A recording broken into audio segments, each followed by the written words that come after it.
इसी समय की बात है। एक छोटे से गांव में एक लड़की रहती थी जिसका नाम कमला था। कमला अपनी सुंदरता और सरलता के लिए पूरे गांव में प्रसिद्ध थी। उसकी मुस्कान में एक जादू था जो हर किसी का दिल जीत लेता था। परंतु उसकी सुंदरता और सरलता के पीछे छिपी थी एक दर्दनाक कहानी जिसे जानने का प्रयास कोई नहीं करता था।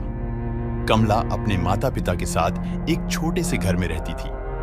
उसके माता पिता उसे बहुत प्यार करते थे, लेकिन उसकी मां का स्वास्थ्य बहुत खराब रहता था।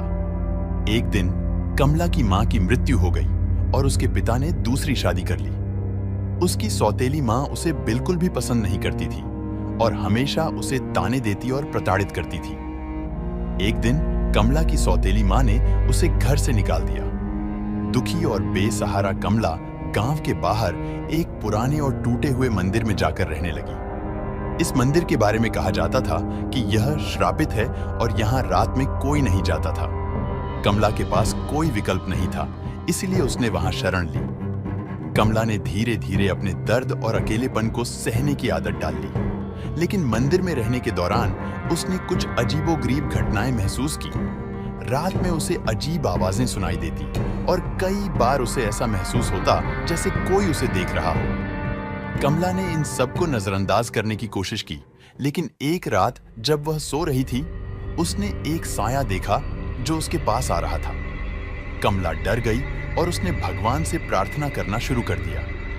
तभी वह साया उसके सामने प्रकट हुआ और उसने कमला से कहा, मैं इस मंदिर का प्राचीन रक्षक हूं। तुम्हारी मासूमियत और दुख को देखकर मैं तुम्हारी मदद करना चाहता हूं। कमला ने उस साये से अपनी पूरी कहानी बताई और साये ने उसे आश्वासन दिया कि वह उसकी मदद करेगा। साये ने कमला को एक जादुई माला दी और कहा, इस माला को पहन लो, यह तुम्हारी रक्षा करेगी और तुम्हारे जीवन में आने वाली सभी समस्याओं का समाधान करेगी। लेकिन ध्यान रखना, इस माला का उपयोग सिर्फ अच्छे कामों के लिए ही करना। कमला ने माला पहन ली और उसके जीवन में चमत्कारी बदलाव आने लगे। कमला ने अपनी माला की शक्ति का उपयोग करके अपने सौतेली मां से बदला लेने का निर्णय किया। उसने गांव वालों को बताया कि उसकी सौतेली मां एक डायन है और वह सभी को नुकसान पहुंचा रही है। गांव वाले कमला की बातों पर विश्वास कर उसके सौतेली मां को पकड़ लिया और उसे गांव से बाहर निकाल दिया। कमला अब अपने घर में शांति से रहने लगी, लेकिन उसने माला की शक्ति का दुरुपयोग किया था, जो कि उसे नहीं करना चाहिए था। उसके जीवन में खुशियां तो आईं, लेकिन उसके मन में एक अजीब सा डर बना रहा। उसे हमेशा ऐसा लगता जैसे कोई उसे देख रहा हो। कुछ महीनों बाद कमला को पता चला कि उसकी सौतेली मां की मौत हो गई है। उसे यह जानकर धक्का लगा, लेकिन उसने खुद को समझाया कि यह उसी की करनी का फल है। परंतु रात में उसे अजीब सपने आने लगे। उसे अपनी सौतेली मां का साया दिखाई देने लगा, जो उससे बदला लेने की धमकी दे रहा था। एक रात जब कमला मंदिर में सो रही थी, उसकी सौतेली मां का आत्मा प्रकट हुआ और उसने कहा, तुमने मेरे साथ जो किया उसका अंजाम भुगतने के लिए तैयार हो जाओ। कमला ने माला की शक्ति का उपयोग करने की कोशिश की, लेकिन माला ने काम करना बंद कर दिया था। साये ने कमला से कहा, तुमने माला का दुरुपयोग किया है, इसलिए अब तुम्हें इसका श्राप भुगतना पड़ेगा। कमला ने माफी मांगी, लेकिन उसकी सौतेली मां का आत्मा उसे नहीं छोड़ने वाली थी। उसने कमला को श्राप दे दिया कि वह जीवन भर इस मंदिर में भटकती रहेगी और उसकी आत्मा को कभी शांति नहीं मिलेगी।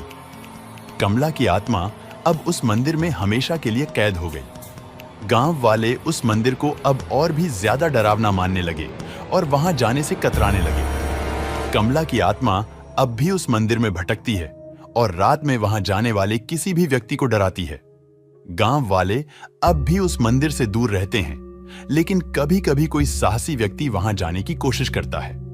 कहते हैं कि अगर कोई उस मंदिर में जाकर कमला की आत्मा से माफी मांगे और सच्चे दिल से उसकी मदद करने का वादा करे, तो शायद कमला को शांति मिल सके। लेकिन अब तक किसी ने भी यह साहस नहीं किया है।